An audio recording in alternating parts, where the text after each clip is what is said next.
Weekend پر doors مراکش چلی گئی تھی۔ 3-4 دن بعد اسے لوٹ آنا تھا۔ اس کی کلاسز شروع ہو چکی تھی، پھر بھی سکندر احمد نے اسے بھی پوچھا کہ وہ کہیں جانا چاہتی ہے تو اس نے انکار کر دیا۔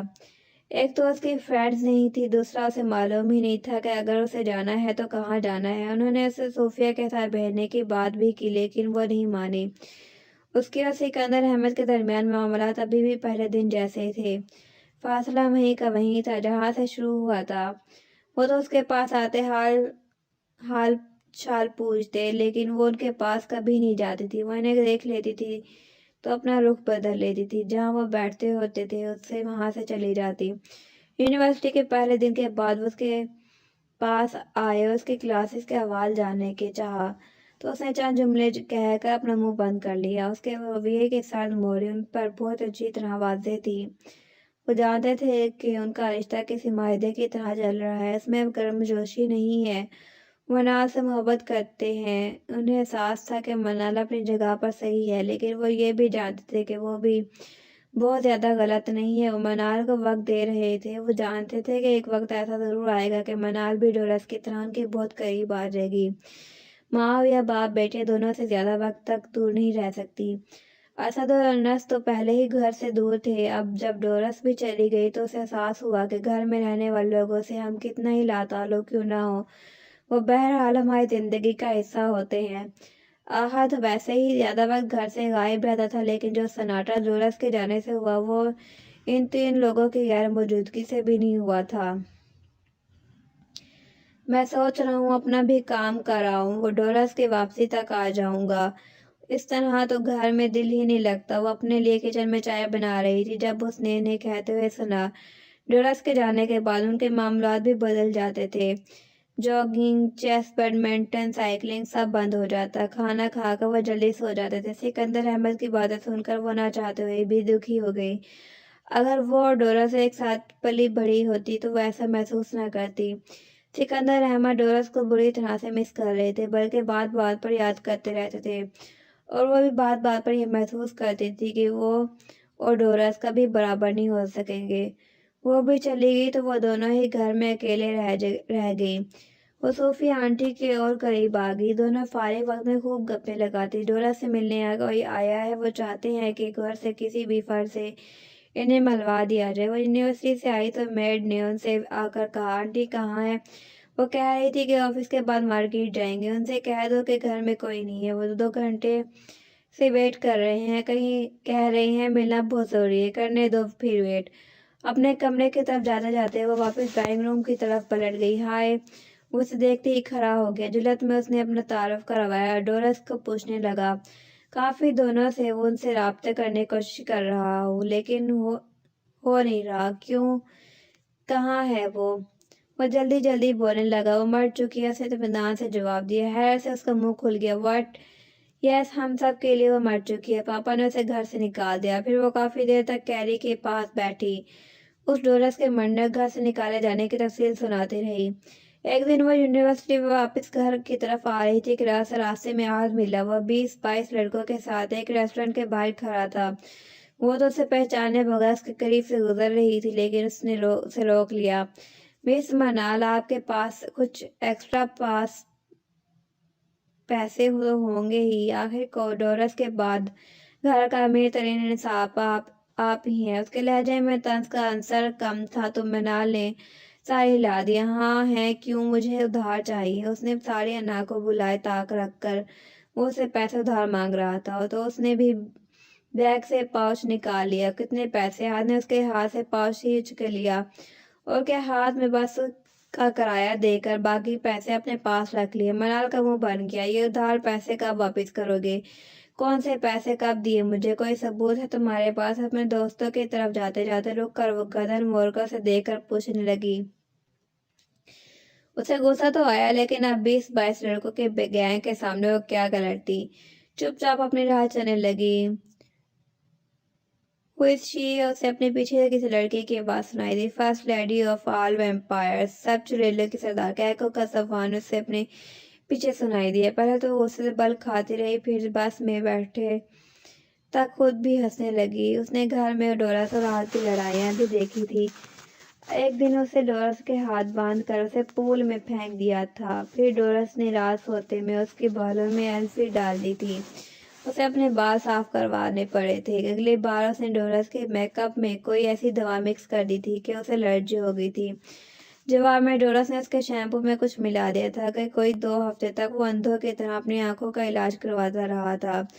شکر ادا کرو پورے اندھیرے نہیں ہو گئے، ایک دو دن میں ٹھیک ہو جاؤ گے۔ آنکھیں اپنے اندھے پن کی شکایت لے کر جب وہ پاپا کے پاس گیا تو انہوں نے کہا، پچھلے 10 دن سے وہ تو ہوئی نہیں۔ ڈورس کی الرجی بھی مہینے میں ٹھیک ہوئی تھی، لیکن اس کا دماغ صدیوں میں بھی ٹھیک نہیں ہوگا۔ دیکھ لیجیے گا آپ سب، ایک دن یہ لڑکی ہم سب کو مار دے گی، دیکھ لینا ہم سب میں وہ تمہیں سب سے پہلے ختم کرے گی۔ پاپا نے کہکا لگایا۔ ڈورس کا ذکر کرتے ہی پاپا کھل اٹھتے تھے۔ جب واپس آئی تو گھر میں بھی کھل اٹھا۔ ہنگامے جاگ اٹھے، لان سے کچن تک ہر چیز سے باہر آ گئی۔ باپ بیٹی کی باتیں شروع ہوتی تو رات 2 بجے تک ختم ہوتی۔ اس کے آتے ہی کار کا ہارن بجنے لگا اور ٹائر چرچرانے لگا۔ منال پر نظر پڑتے ہوئے ناگواری سے منہ پھیر لیتی۔ منال کو کوئی پرواہ نہیں تھی، وہ جانتی تھی کہ اصل ناگواری ڈورس کو کب ہونے والی تھی۔ کیری تم سے ملا تھا نا؟ 2 دن بعد ہی ڈورس اس کے سامنے کھڑی تھی، وہ اطمینان سے مگ اٹھا کر ہاتھ میں پکڑے لان میں کھڑی تھی۔ کون کیری؟ اب وہ مسکرا کر سکتی تھی۔ وہی کیری جسے تم میرے بارے میں تفصیل سب کچھ بتا چکی تھی۔ تمہیں کیا لگتا ہے کہ ڈرگس اور روڈ وائلیشن کی جھوٹی کہانی سنا کر تم مجھے ملنے والے کنٹریکٹ کینسل کروا سکتی ہو؟ لیکن میرا یہ نہیں خیال کہ یہ سن کر تم نے مجھے جان سے مار دینے کی کوشش کی تھی۔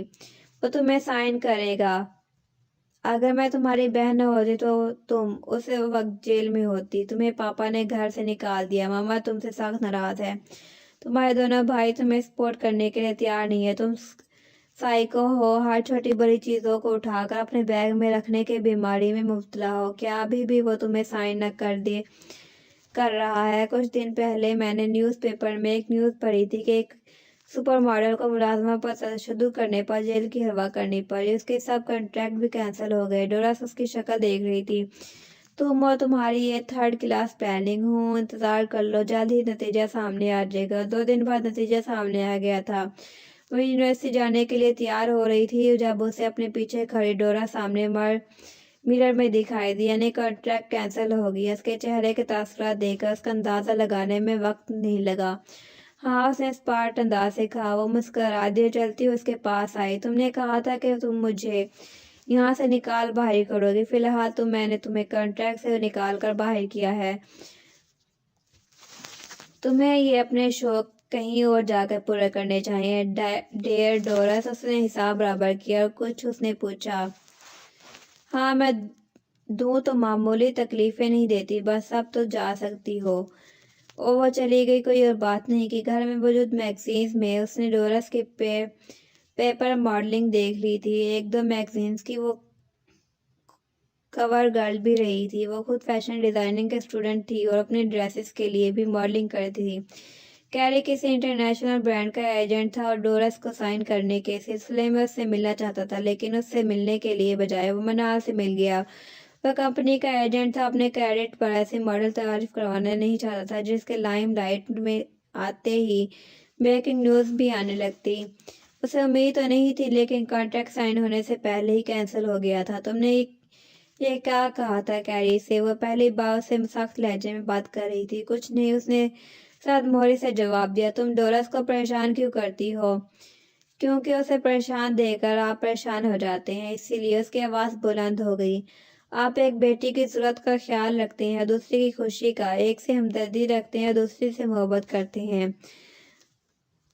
آپ اسے تکلیف پر بلبلا اٹھتے ہیں، اس کے لیے اداس ہوتے ہیں، اور وہ گھر میں نہیں ہوتی تو آپ بھی گھر رہنا نہیں چاہتے، اس کی پرواہ کرتے ہیں تو مجھ سے آ کر سوال کرتے ہیں۔ وہ تیز بولتی جا رہی تھی، آنکھیں نم ہو گئی۔ تم غلط سمجھ رہی ہو بیٹا، اس کے لیے یہ کنٹریکٹ بہت اہم تھا، تمہیں ایسا نہیں کرنا چاہیے تھا۔ کرنا تو اسے بھی ایسا کچھ نہیں چاہیے تھا، لیکن میں اس کی شکایت لے کر آپ کے پاس تو نہیں آئی، کیونکہ جانتی ہوں کہ وہ آپ کے دل میں رہتی ہے اور میں آپ کے گھر میں۔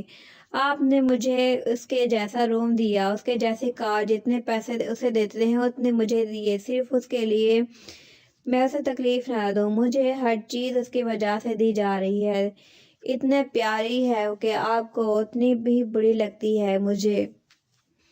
تم ہر چیز کو غلط رنگ دے رہی ہو منال، ایسا کچھ نہیں ہے، میری زندگی کا اینگل ہی غلط رہا ہے۔ ماموں کو پاپا سمجھتی رہی تھی، اب اپنے پاپا کو ڈورس کے پاپا سمجھتی ہوں، میں ہمیشہ غلط رہی ہوں، عادت ہے مجھے۔ نم آنکھوں سے اس نے پوچھ لیا سو آج وہ کچھ لیٹ ہو گئی تھی، اس نے تقریباً بھاگتے ہوئے کلاس کی طرف جا رہی تھی کہ کسی اس سے بری طرح سے ٹکرائی، ایک ساتھ بہت کچھ گرنے کی آواز آئی، یعنی اتنا کچھ گرنے کی آواز ہے کہ اس نے گردن موڑ کر پیچھے دیکھا، رکنا چاہا لیکن پھر بھی رکی نہیں اور اپنی کلاس کی طرف جانے لگی۔ مس 100 میٹر ریس کا ریکارڈ بعد میں برابر کر لینا، پہلے ذرا پیچھے پلٹ کر یہ میڈل سمیٹ لو۔ غصیلی آواز آئی تو اسے رکنا پڑا، جلدی سے پلٹ کر پیچھے آئی تو وہاں اتنا کچھ بکھرا ہوا تھا کہ وہ دیکھ کر حیران رہ گئی۔ یہ صرف تمہارے گھر کا سامان ہے یا پڑوسیوں کا بھی کچھ شامل ہے؟ بے ساختہ وہ طنز کر گئی اور کتابیں کاغذ جیکٹ فائل سمیٹ اسے دینے لگی، پین ہینڈ فری سب کچھ اس کے سمیٹ کر لی۔ تمہیں شرمندہ ہونا چاہیے تھا، نہ کہ طنز کرنا چاہیے۔ وہ جانے لگی تو اس نے کہا آئی ایم سوری، میں شرمندہ ہوں، اب میں جاؤں؟ وہ ذرا دور دیکھو، وہاں ایک کافی مگ بھی گرا نظر آ رہا ہے۔ اس نے ذرا دور دیکھا، ایک ڈسپوزیبل مگ وہاں لڑک تو رہا تھا، جیسا نظر آ رہا ہے وہ اب خالی ہو چکا ہے، اسے بھر کر لا دو۔ کس سے؟ پانی سے؟ دیکھو میں جلدی میں ہوں، کلاس میں لیٹ ہو رہی ہوں۔ اس یونیورسٹی میں اس وقت میں صرف تمہاری کلاس ہی نہیں ہوتی، ہماری بھی ہوتی ہے، میں سویپر نہیں ہوں یہاں کا، میں کلاس کے بعد کافی دے دوں گی۔ یعنی تمہیں لگتا ہے کہ میں اتنا بے وقوف ہوں کہ اس نے غصے سے جیب سے پیسے نکال کر اس کے سامنے لہرائے، تو یہ لو کافی کے پیسے، ویسے شکل سے تم ایسے کوئی بھکاری نہیں لگتے۔ دونوں ہاتھوں میں اپنے گھر کا اور کچھ پڑوسیوں کا سامان سمیٹ کر کھڑا وہ ہنس دیا۔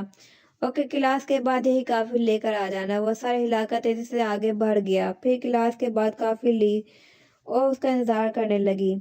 لاؤ دو اس کے سامنے آ کر کھڑا ہو گیا اور کافی کی طرف ہاتھ بڑھایا، اس نے مگ پکڑا اور جانے لگا۔ میرا نام اجرم ہے، وہ تمہارا؟ منال چلتے چلتے گردن موڑ کر اس نے کہا، منال اس کافی کے لیے تھینکس، ان فیکٹ جو کافی مگ تمہیں وہاں دکھایا تھا وہ میرا ہاتھ سے نہیں گرا تھا، تم نے بھی عقل سے کام نہیں لیا کہ اگر مگ میرے ہاتھ سے پھسلا ہے ہوتا تو آس پاس کافی گری ہوئی ہوتی۔ منال نے غصے سے اس کی طرف دیکھا، تم مجھ سے کیوں جھوٹ بولا؟ اس نے کہہ کر لگایا، شانے اچکا دیے۔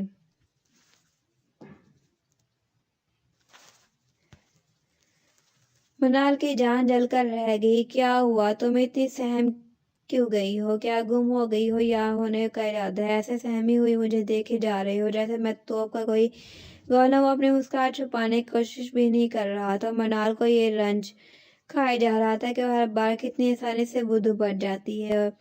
اوہ ہے پاگل بدھو، تمہیں کیا لگتا ہے کون ہوں میں؟ بے وقوف انسانوں جیسے ہی تو لگ تو رہی ہوں، اچھا لگ رہی ہوں ہو نہیں؟ غصے میں اس کا سر کچھ زیادہ ہی ہلانے لگا۔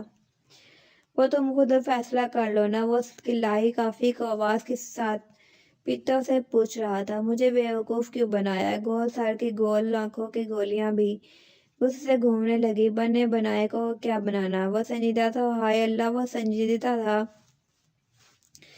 کچھ غصے سے کچھ بے بسی سے وہ بل کھا کر رہ گئی۔ کپڑے تو اچھے پہنے ہیں، کافی کے پیسے نہیں تھے تو اتنا ڈرامہ کرنے کی ضرورت نہیں تھی۔ اپنی بے وقوفی کو اسے غربت میں بدل کر اسے دھتکارنا چاہا۔ میں نے تو ڈرامہ کیا ہے، تم تو فلم چلا رہی ہو، کپڑے بھی اچھے ہیں اور شکل بھی، تم نے فلموں والے کام کیوں نہیں کرتی؟ ویسے مجھے ایسا کیوں لگ رہا ہے کہ میری کافی مل والے مذاق نے تمہیں دیوالیہ کر دی ہے؟ میں دیوالیہ کر دینے والوں میں سے ہوں۔ بائی دی وے، تم اگر سیدھے منہ سے کہہ دیتے کہ تم صبح کے بھوکے ہو تو کافی کے ساتھ اور بھی کچھ کھلا سکتی تھی۔ تھینکس گاڈ مجھے بھی کوئی ریچ کڈ ملا، یعنی تم کافی امیر ہو کچھ، پھر مجھے ایک آئس کریم کھلا دو، بہت دل کر رہا ہے یارو، بھوک بھی تو لگی ہے۔ وہ اس کی شکل کی طرف دیکھنے لگی کہ اس کے دماغی توازن یہاں کھڑے کھڑے خراب ہوا ہے یا پہلے سے ہی اپ گریڈ ہو چکا تھا۔ خود